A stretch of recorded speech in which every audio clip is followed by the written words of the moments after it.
வணக்கம் சார். வணக்கம்.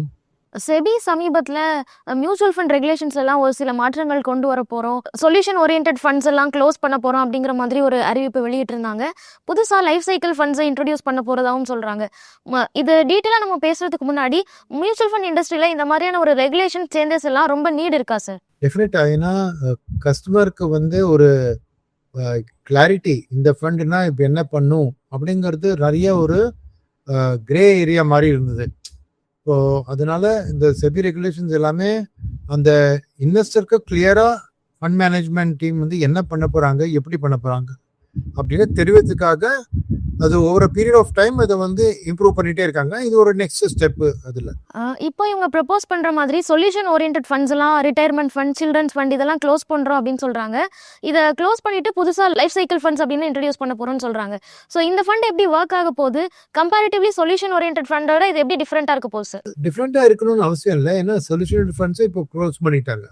அது ஏன் க்ளோஸ் பண்ணிட்டாங்கன்னா, அது solution oriented retirement, childrens education இந்த மாதிரி பேர் இருந்ததே தவிர அது எப்படி மேனேஜ் பண்ண போறோம் அப்படிங்கிறது செபியே ஒன்றும் ஜாஸ்தி ரெகுலேஷன் கொடுக்கல, ஒரு ஃப்ரீடம் கொடுத்துருந்தாங்க. அதனால ஒரு டிஃப்ரெண்ட் ஏஎம்சிஸ் இதை லான்ச் பண்றது அவங்களோட ஓன் சிஸ்டம்ஸை அடாப்ட் பண்ணி ஓன் நேரத்தில் பண்ணியிருந்தாங்க. ஸோ கஸ்டமர் கொஞ்சம் கன்ஃபியூஸ்டாக இருந்தாங்க. எந்த ஏஎம்சியோட ஃபண்ட் அந்த ஏஎம்சி வேற வேற இருக்கு, எதை தேர்ந்தெடுக்கணும், எப்படி பண்ணணும். ஸோ அந்த கிளாரிட்டி எல்லாம் இல்லாததுனால செபி சரி அதெல்லாம் இழுத்து மூடிடுங்க. இனிமே இந்த ரிட்டையர்மெண்ட் பிளானிங்காக இல்லை ஒரு கோலுக்கு பிளானிங்காக இந்த ஒரு புது கேட்டகரி போடுறோம். அதில் கிளியரா ஈக்விட்டி டெட் எவ்வளோ போடணும், டைம் ஃப்ரேம் பொறுத்து நாங்கள் டிசைட் பண்ணுறோம். ஸோ தட் நீங்கள் இந்த எம்சியோட ஃபண்டில் போட்டாலும் அந்த எம்சியோட போட்டாலும் அந்த டேட்டோட ஃபண்டில் போட்டிங்கன்னா உங்களுக்கு அது ஒரே மாதிரி தான் மேனேஜ் ஆகும். அப்போ ஈஸியாக நீங்களும் கம்பேர் பண்ணலாம், இந்த ஃபண்ட் மேனேஜர் அந்த ஃபண்ட் பெட்டராக பண்ணுறாரான்ட்டு. அண்ட் உங்களுக்கும் உங்கள் லைஃப்க்கு பிளான் பண்ணுறதுக்கு அது ஒரு கிளியர் கட் கோலாக இருக்கும். ஏற்கனவே இருந்த ரெகுலேஷன்ஸ் அவ்வளோ கிளாரிட்டி இல்லாதனால அதே ஸ்கீம்ஸில் சேஞ்சஸ் கொண்டுறதுக்கு பதிலாக அதை மூடிட்டு ஃப்ரெஷ்ஷாக ஒரு கிளாரிட்டியோட லைஃப் சைக்கிள் ஃபண்ட்ஸ்னு இப்போ இன்ட்ரடியூஸ் பண்ணிருக்காங்க கேட்டகரி. இந்த லைஃப் சைக்கிள் ஃபண்ட்ஸை இன்ட்ரடியூஸ் பண்ணும்போது ஏஎம்சிஸ்க்கு இதில் நிறைய ஸ்ட்ரகிள்ஸ் இருக்குமா சார்? ஆல்ரெடி அவங்க ரன் பண்ணிட்டு இருக்க ஃபண்ட்ஸ் எல்லாம் அவங்க எப்படி மெர்ஜ் பண்ணுவாங்களா, இல்லை க்ளோஸ் பண்ணுவாங்களா?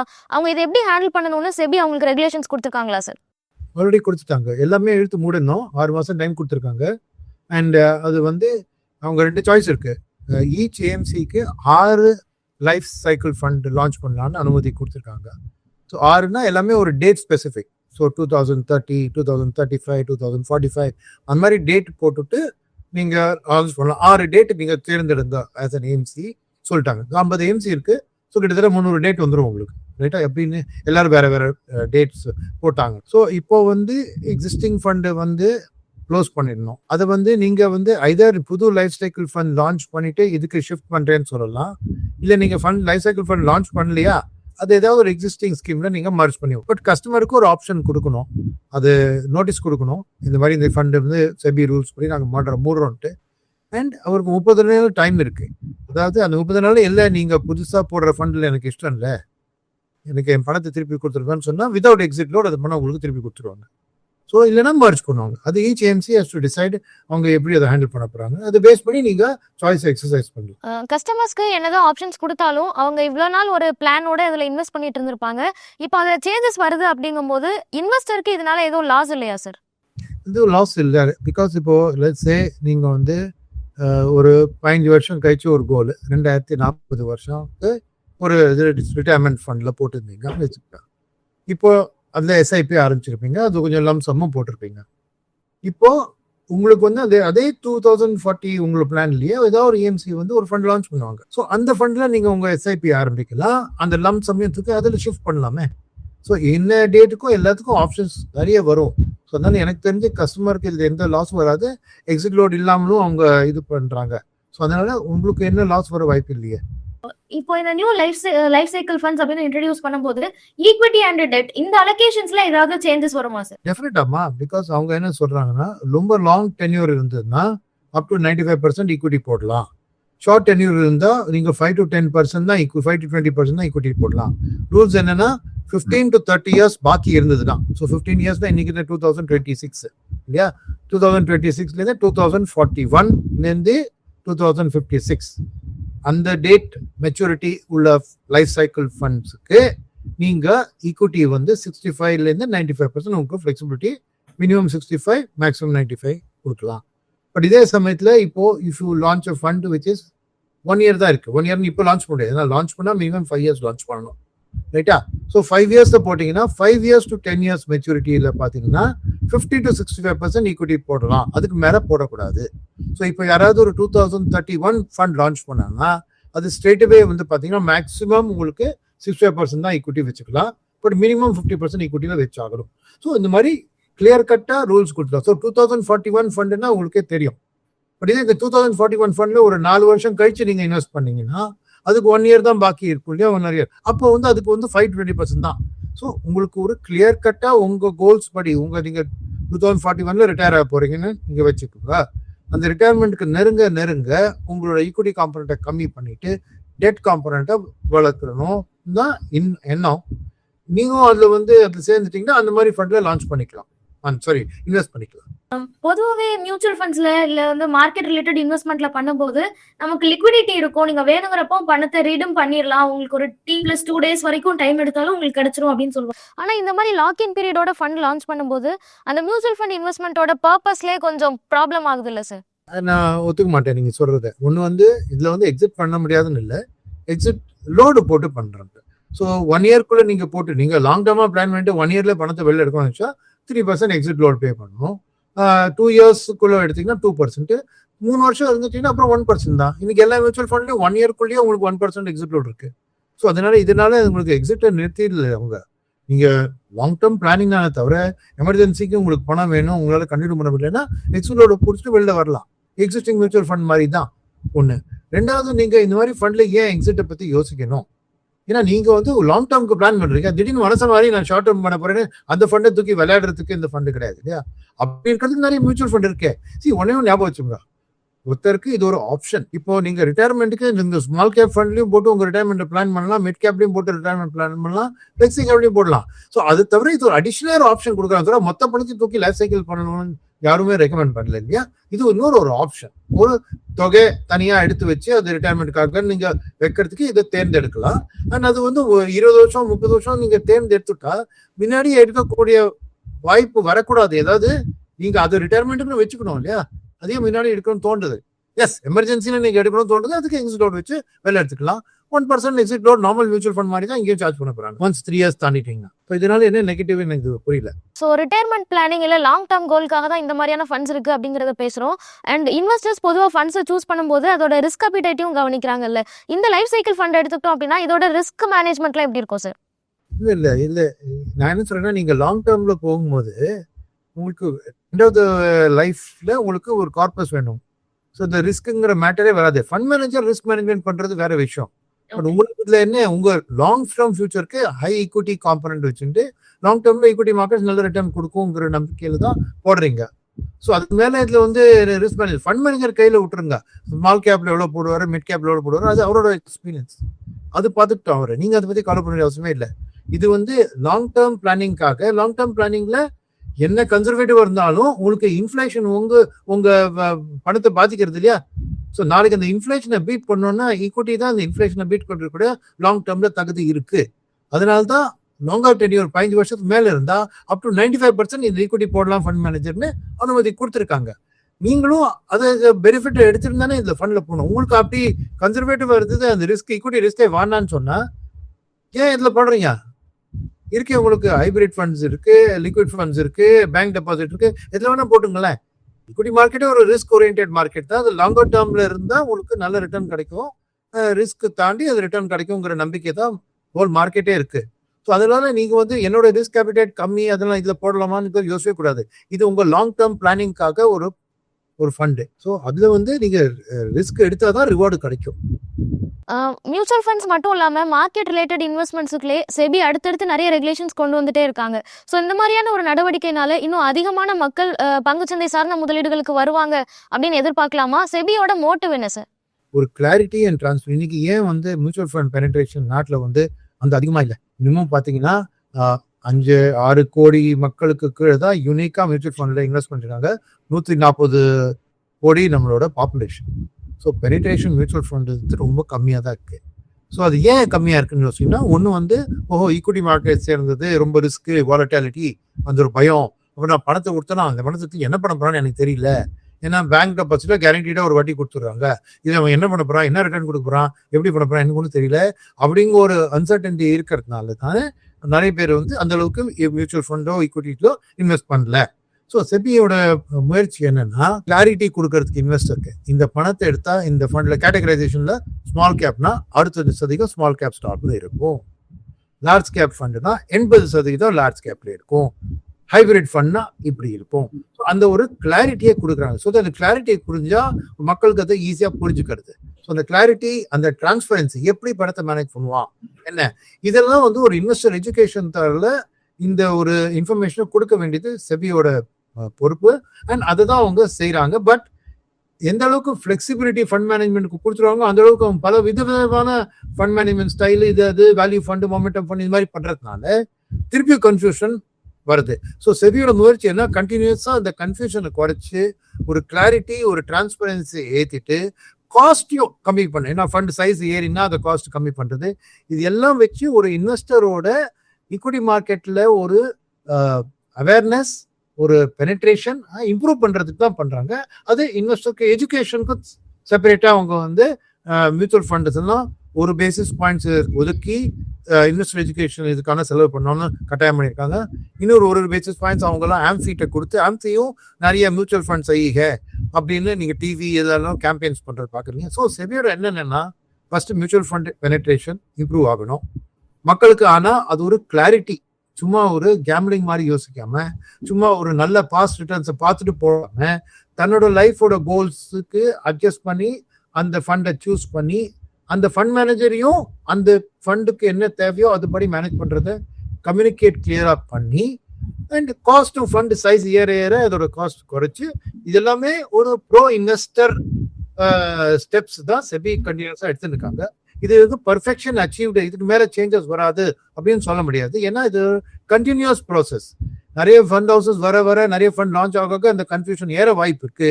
அதை வந்து எப்படி குறைச்சு, அந்த கன்ஃபியூஷனை குறைச்சு கிளாரிட்டியை இம்ப்ரூவ் பண்றது, இதுதான் செபியோட முயற்சி. அதோட காஸ்டையும் கம்மி பண்றது. ஏன்னா பெரிய பெரிய ஃபண்ட் மேனேஜ் பண்ணா அதே ஃபண்ட் மேனேஜர் தான் தேவை, அதே ஆப்ரேஷன் ஸ்கீம் தான் தேவை.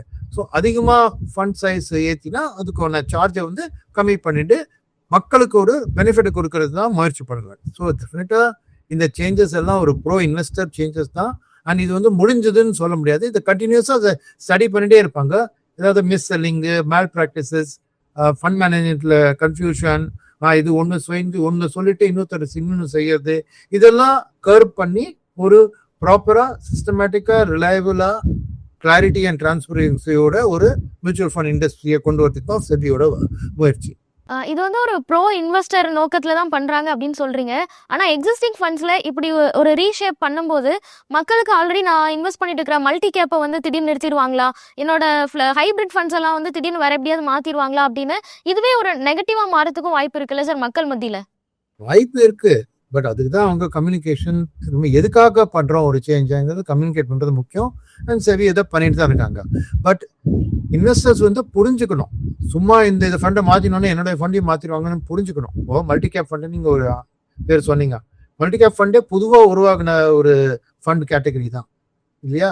ஏன்னு சொல்றேன்னா, ஃபிளெக்ஸி கேப்ங்கிற கேட்டகரியை இன்ட்ரடியூஸ் பண்ணாங்க. முதல்ல என்னன்னா மல்டி கேப்புக்கும் ஃபிளெக்ஸி கேப் ஒரே கேட்டகரி மல்டி கேப் இருந்தது. அதுல அப்புறம் ஃபிளெக்ஸி கேப் கொடுத்து இருக்கிற எல்லா மல்டி கேப் ஃபண்டையும் சாய்ஸ் கொடுத்தாங்க. ஏன்னா இது ஒரு லர்னிங் கர்வ். நம்ம வந்து ஒரு டெவலப்பிங் கண்ட்ரி, அட்வான்ஸ் கண்ட்ரிஸ்ல இருக்கிற அளவுக்கு எல்லாருக்கும் நாலேஜ் இருக்கு, எல்லாரும் அந்த அளவுக்கு ஃபினான்ஷியலி ஸ்மார்ட்டா இருப்பாங்க எதிர்பார்க்க முடியாது. ஸோ இந்த சேஞ்சஸ் எல்லாம் பண்றதுல மக்கள் வந்து என்னடா மாத்திட்டே இருக்காங்க அப்படின்னு கன்ஃபியூஸ் ஆகிற வாய்ப்பு இருக்குதான் இருக்கு. பட் அதுக்காக சேஞ்சஸ் பண்ணாமலும் இருக்க முடியாது.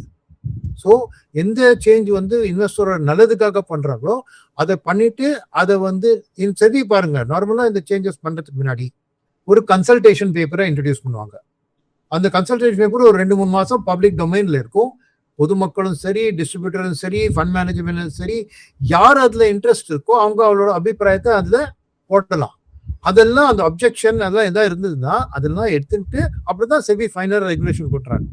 ஸோ இதை மீறி இந்த கம்யூனிகேஷன்லாம் பண்ணிட்டு அந்த டிஸ்ட்ரிபியூட்டர்ஸோ அட்வைசர்ஸோ அவங்களும் இந்த சேஞ்சஸ்லாம் எதுக்காக பண்றாங்கிறது கஸ்டமருக்கு கம்யூனிகேட் பண்ணணும். அந்த கம்யூனிகேஷன் சரியா இல்லைன்னா இந்த கன்ஃபியூஷன் வர வாய்ப்பு இருக்கு. பட் அந்த கன்ஃபியூஷன் வர வாய்ப்பு இருக்கு அப்படின்னு ஒரே காரணத்துக்காக இந்த சேஞ்சஸ் நல்லதுக்கான சேஞ்சஸ் பண்ணாம இருக்கணும்னு சொல்றதும் தவறு இல்லையா? ஸோ எனக்கு தெரிஞ்சு அப்படி கன்ஃபியூஷன் இருக்குன்னா நீங்க ஒரு அட்வைசர்கிட்ட ஒரு டிஸ்ட்ரிபியூட்டர் போய் கேளுங்க, என்ன செபி ஏன் இந்த மாதிரி பண்றாங்கன்னா அவங்க எக்ஸ்பிளைன் பண்ணுவாங்க. பிளஸ் ஃபியூச்சர்ல எனி டைம் அவங்க சேஞ்ச் பண்றத எக்ஸிஸ்டிங் இன்வெஸ்டரோட பாதிப்பை இல்லாம தான் பண்ண பாக்குறாங்க. இப்போ நான் சொன்னேன் இல்லையா, இப்போ ஒரு ஃபண்டு சொல்யூஷன் ஃபண்டு க்ளோஸ் ஆகுது. பட் அதுக்கு ஒன்று 30 நாள்ல உங்களுக்கு அது எங்க போட போறான் அந்த க்ளோஸ்டு ஃபண்டுனால இன்னொரு புது ஃபண்ட்ல மர்ஜ் பண்ணியோ அதை டிரான்ஸ்ஃபர் பண்ண போறான். உங்களுக்கு பிடிக்கலன்னா நீங்க வித்தவுட் எக்ஸிட் லோன் வெளியே போகலாம். அண்ட் உங்களுக்கு வேற ஒரு ஃபண்ட் ஹவுஸோட வேற கேட்டகரி. ஸோ அதனால நான் என்ன சொல்றேன்னா, செபி எந்த அளவுக்கு கஸ்டமர்ஸுக்கு ஒரு கன்ஃபியூஷன் இல்லாம இருக்கணும்னு தான் முயற்சி பண்றாங்க. அதே மாரி கன்ஃபியூஷன் வரலாம். ஸோ அதுக்கு தான் டிஸ்ட்ரிபியூட்டர்ஸ் அண்ட் அட்வைசர்ஸ் இருக்காங்க அந்த கிளாரிட்டி கொடுக்கறதுக்கு. ஸோ எனக்கு தெரிஞ்சு இது ஒரு காரணத்தை வச்சு சேஞ்சஸே பண்ணக்கூடாது அப்படின்னு சொல்றதோ நினைக்கிறதோ தவறு தான். இந்த மாதிரி ஒரு லாங் டர்ம் இன்வெஸ்ட்மெண்ட்காக இருக்கிற ஃபண்ட்ஸ்ல செபி சேஞ்சஸ் பண்றாங்க. இப்போ இன்வெஸ்டர்ஸ் வேணா மெர்ஜ் பண்ணிக்கலாம், இல்லைன்னா எக்ஸிட் ஆயிடலாம் அப்படின்னு சொல்லும்போது அவங்க காம்பவுண்டிங் அஃபெக்ட் ஆகாதா சார்? ஈவன் அவங்க மெர்ஜ் பண்ணா கூட காம்பவுண்டிங் அஃபெக்ட் ஆகாதா? அஃபெக்டே ஆகாது. இன்னைக்கு நீங்க 10 ரூபா போட்டிருக்கீங்க, அது காம்பவுண்ட் ஆகி இன்னைக்கு 15 ரூபா இருக்கு வச்சுக்கோ. இப்போ அந்த 15 ரூபா கையில கொடுக்குறாங்க, அதை நீங்க தூக்கி இன்னொரு ஃபண்ட்ல போடுறீங்க. அந்த 15ல காம்பவுண்டிங் ஸ்டார்ட் ஆக போறது. எங்க அது கன்ஃபியூஷன் எனக்கு புரியவே இல்லை. அந்த 15 தூக்கி நீங்க செலவழிச்சு டெலிவிஷன் டிவி ஏதாவது போய் வாங்கிட்டீங்கன்னா எஸ் அந்த காம்பவுண்டிங் போயிடுது. அந்த உங்களுக்கு காம்பவுண்டிங் தேவைன்னா தூக்கி அதே பணத்தை இன்னொரு ஃபண்ட் ஹவுஸ்ல போட்டுட்டீங்கன்னா இன்னொரு அதே ஃபண்ட் ஹவுஸ்ல இன்னொரு ஃபண்ட்ல போட்டீங்கன்னா அந்த தேதியில அந்த காம்பவுண்டிங் அடைச்சிருமே. ஒரு ஒரு ஒரு நெகட்டிவ் இல்லையா அதுல? நீங்க சொன்ன மாதிரி இப்போ இன்வெஸ்டர்ஸ் கிட்ட எல்லாம் ஒரு ஆப்ஷன்ஸ் கொடுப்பாங்க, நீங்க இதை மெர்ஜ் பண்ணிக்கிறீங்களா இல்ல எக்ஸிட் பண்ணிக்கிறீங்களா, அந்த மாதிரிலாம் நிறைய இன்வெஸ்டர்ஸ்க்கு இதுல கன்ஃபியூஷனும் இருக்கும். ஸோ ஓவராலா இந்த லைஃப் சைக்கிள் ஃபண்ட்ஸ் என்ன மாதிரியான இன்வெஸ்டர்ஸ்க்கானது, இதை எப்படி அந்த இன்வெஸ்டர் நம்ம அடுத்து என்ன டெசிஷன் எடுக்கலாம் அப்படிங்கறத சூஸ் பண்றது சார்? ஸோ பேசிக்கா இந்த லைஃப் சைக்கிள் ஃபண்ட்ஸ்லாம் பேரு லைஃப் சைக்கிள் அந்த மாதிரி கொடுக்குறாங்களே தவிர அல்டிமேட்டா லான்ச் ஆச்சு அந்த ஃபண்டு நேமோட எந்த வருஷத்துல அது மெச்சூர் ஆக போறது அப்படின்னு பேர்லயே இருக்கும். ஸோ ஒரு ஏஎம்சி ஒரு லைஃப் சைக்கிள் ஃபண்ட்னா அது 2040 இருக்க முடியாது, இருக்கலாம் 5 வருஷம் தானே. அப்ப 2040 இல்லை 2035 2036 ஒரு ஏஎம்சிக்கும் 6 ஆப்ஷன் கொடுத்துருக்காங்க. 6 வருஷம் தேர்ந்தெடுங்க, ரைட்டா?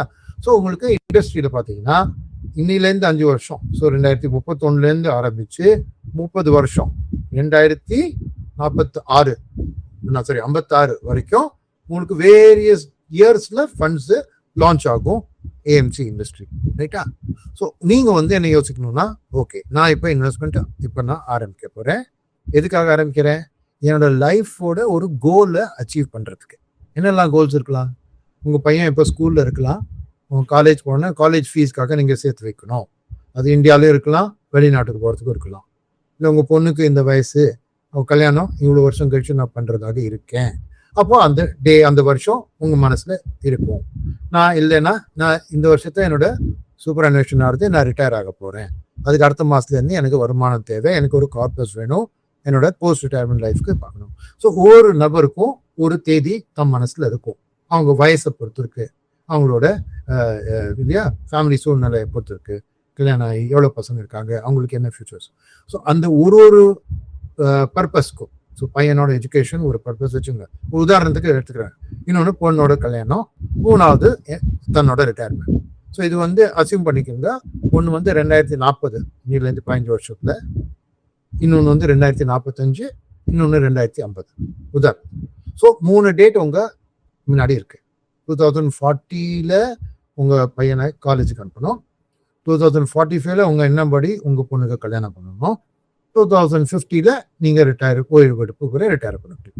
இந்த 3 டேட்ஸ் உங்களுக்கு தெரிஞ்சுக்கிட்டு இதுதான். பொண்ணு கல்யாணம் அதுக்கு முன்னாடி நடந்தாதான் உங்களுக்கு பிரச்சனை, அதுக்கப்புறம் நடந்தாலும் அது பணத்தை தூக்கி பேங்க் டெபாசிட்ல வச்சு அதை பயன்படுத்தலாம், ரைட்டா? ஸோ அந்த பேஸ் பண்ணி இப்போ எந்த ஏஎம்சியில அந்த டேட்டுக்கு லைஃப் சைக்கிள் ஃபண்ட் லான்ச் பண்ணியிருக்காங்க பாருங்க. நேர போய் அதில் போய் இன்வெஸ்ட் பண்ணிடுங்க, எஸ்ஐபி மூலமாவோ லம்சமோ அதில் போட்டுருங்க. சிம்பிள். நீங்க ஃபர்ஸ்ட் உங்க லெவல்ல உங்களோட டைம் ஃப்ரேம்ஸை டிசைட் பண்ணிக்கோங்க. அந்த டைம் ஃப்ரேமை டிசைட் பண்ணோன்னா அந்த டேட்டோட லைஃப் சைக்கிள் ஃபண்டு போய் தேர்ந்தெடுங்க. அவங்க என்ன பண்ணுவாங்கன்னா, இன்னைக்கு அந்த 2040 ஃபண்டுக்கு 15 வருஷம் இருக்கு.